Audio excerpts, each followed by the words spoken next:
May buntag yung mga idol. Ako na butas itong manok. Kaya murag igutom na kaganina rin sila si Saba.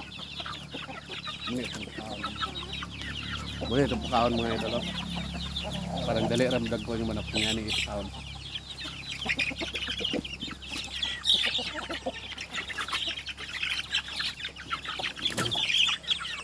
Lambak na.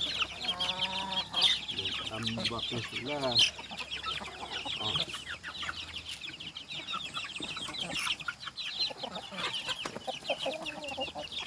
Singkat kaonin mo.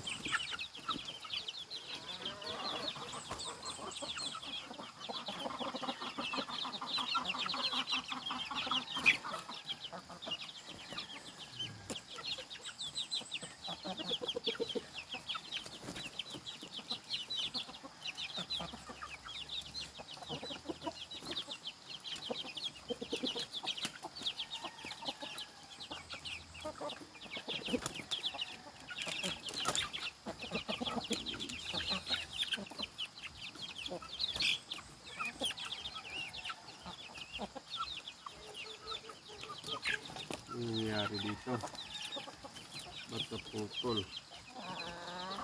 dito.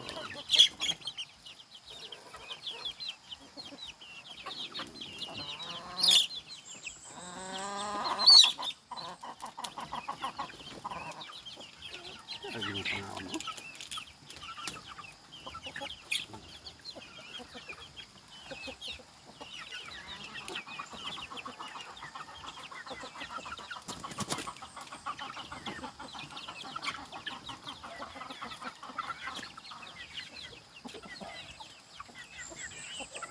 ini naman ang ipatol.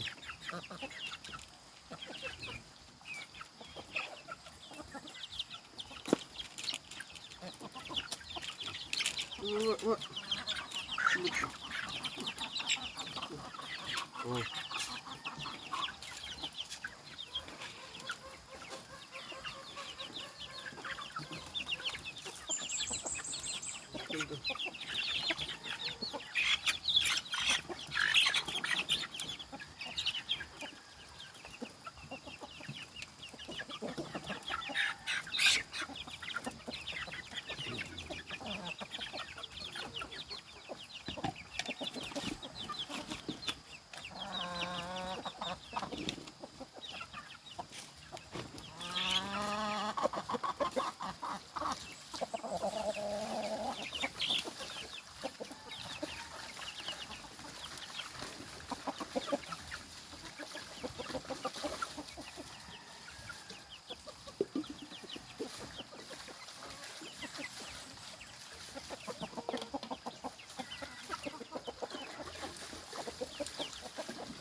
Mga idol, para mabilis tumubo yung mga sisiw nyo, lagyan nyo lagi ng fresh water para mabilis ang kanilang paglaki mga ka-idol. Tingnan nyo, napakalinis ng tubig na ito mga ka-idol. Galing na yun sa sa bukid mga ka-idol. Lagyan natin ng tubig mga ka-idol. Ayan. Sinauuhan ko ito mga sisiw na to. Ayan. Tingnan nyo mga idol yung sisiw sa loob mga idol. Ayan. Ayan.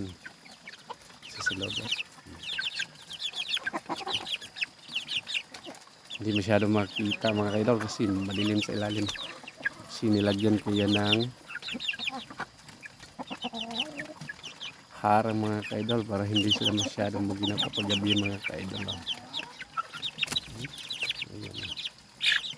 Ayan. Yan ang diskarte ko paglagay ng pakainan mga kaidol para hindi malagyan ng mga dumi mga kaidol. Dapat ganyan ang gawin nyo mga kaidol. At makatulong yan mga kaidol para masyadong maliksi yung mga alaga nyo kasi kapag kumain sila bilang sila kumain swing pa sila mga idol. Ganyan ang lupet.